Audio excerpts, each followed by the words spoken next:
Hello hi friends, అందరికీ నమస్కారం. అందరికీ ముందుగా ఏకాదశి పండగ శుభాకాంక్షలు.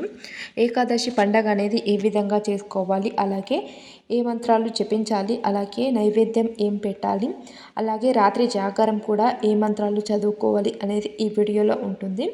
ఏకాదశి రోజున పాటించవలసిన నియమాలు కూడా ఉంటాయి. ఎక్కడ స్కిప్ చేయకుండా వీడియో అయితే కంప్లీట్గా చూడండి, అప్పుడే మీకు అర్థమవుతుంది.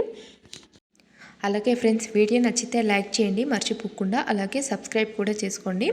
ఏకాదశి పూజ అనేది ఏ విధంగా చేసుకోవాలి అంటే, ముందుగా అయితే శుచిగా స్నానం చేసుకొని తర్వాత పూజ గదిని అయితే శుభ్రం చేసుకోవాలి. ఏకాదశి రోజున అయితే తెల్లవారుజామునే లేచి స్నానం చేసుకుని పూజా మందిని కూడా శుభ్రపరచుకోవాలి. శుభ్రపరచుకున్న తర్వాత చిత్రపటాలను కూడా శుభ్రపరచుకోవాలి. తర్వాత గంధం కుంకుమలతో అలంకరణ చేసుకోవాలి. పుష్పాలు అనేది పెట్టుకోవాలి. అలాగే ముందుగా అయితే గణపతిని ఆహ్వానం చేసుకోవాలి. శ్రీ గణేశుని పిలుచుకొని ఆరాధన అయితే చేసేసుకోవాలి, ప్రార్థన చేసుకోవాలి. శుక్లాంబరధరం విష్ణు శశివర్ణం చతుర్భుజం, ఇలా ఈ విధంగా అయితే ప్రార్థన చేసేసుకొని గణేశుని అయితే మనం ఆహ్వానం చేసేసుకోవాలి. తర్వాత విష్ణుని కూడా ఆహ్వానం చేసుకోవాలి.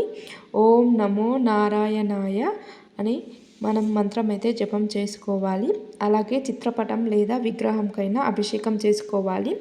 పంచామృతంతో అభిషేకం అయితే చేసుకోవాలి. పాలు, పెరుగు, తేనె, చక్కెర, నెయ్యి, ఇలా పంచామృతంతో అయితే అభిషేకం చేసుకోవాలి. ఏకాదశి రోజున ఇలా ఈ విధంగా పంచామృతంతో అభిషేకం చేస్తే చాలా మంచిది ఫ్రెండ్స్. ఏకాదశి రోజున విష్ణువుకి తులసి దళాలు కూడా అర్పిస్తే చాలా మంచిది ఫ్రెండ్స్. అలాగే పుష్పాలు కూడా సమర్పణ చేసుకోవాలి. తులసి దళాలు అంటే కూడా చాలా ఇష్టం కాబట్టి ఏకాదశి రోజున తులసి దళాలు అనేది పెట్టండి ఫ్రెండ్స్, చాలా మంచిది. అలాగే నైవేద్యాలు వచ్చేసి పండ్లు, అలాగే తీపి పదార్థాలు ఏదైనా సరే నైవేద్యాలు అనేది పెట్టుకోవాలి. ఆ రోజున అయితే దాన ధర్మాలు చేయండి ఫ్రెండ్స్, చాలా మంచిది. పేదవారి ఉన్న వాళ్ళకి అన్నదానం లేదా వస్త్రదానం అయితే చేస్తే చాలా మంచిది.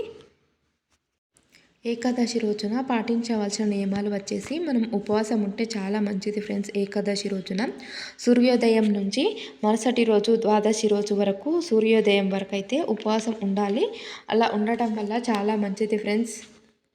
ఉపవాసం అనేది ఉండలేని వాళ్ళు పాలు, పండ్లు అయినా సరే స్వీకరించి మనం ఉపవాసం అనేది చేయవచ్చు. చిన్నపిల్లలు, గర్భిణీలు, ముసలి వాళ్ళు, ఆరోగ్యం అనేది బాలేని వాళ్ళు ఉపవాసం అనేది ఉండకూడదు. ఉపవాసం ఉన్నవాళ్ళు మరుసటి రోజున ద్వాదశి రోజు సూర్యోదయం వచ్చే వరకు అయితే మనం ఉపవాసం ఉండాలి. సూర్యోదయం కంటే ముందుగానే తెల్లవారుజామునే లేచేసి ద్వాదశి రోజున మనం పూజ చేసేసుకొని ఉపవాసం అనేది విరమించుకోవచ్చు. ఆ రోజు ఏకాదశి రోజున అయితే ఏవేవి తినకూడదు అంటే బియ్యం, అలాగే పప్పులు, వెల్లిపాయలు, అలాగే ఉల్లిపాయలు కూడా తినకూడదు ఫ్రెండ్స్. ఏకాదశి రోజున ఇలా ఈ పదార్థాలు అయితే తినకూడదు. ఏకాదశి రోజున అయితే మనం కోపం కూడా ఎక్కువ పడకూడదు, అబద్ధాలు కూడా చెప్పకూడదు. దాన ధర్మాలు అయితే చేస్తే చాలా మంచిది ఫ్రెండ్స్.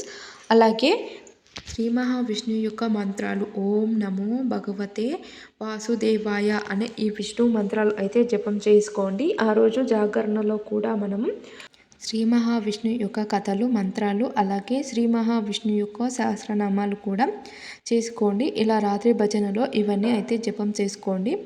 మా వీడియో కనుక మీకు నచ్చినట్లయితే లైక్ చేయండి ఫ్రెండ్స్. ఫస్ట్ టైం కనుక చూసినట్లయితే సబ్స్క్రైబ్ చేసుకొని పక్కనే ఉన్న గంట సింబల్ని ప్రెస్ చేయండి. నేనైతే ఏకాదశి రోజున అయితే పూజ అయితే ఈ విధంగా చేసేసుకుంటాను. మీరు ఎలా చేసుకుంటారు అనేది కామెంట్లో తెలియజేయండి. Thank you for watching this channel. Please subscribe.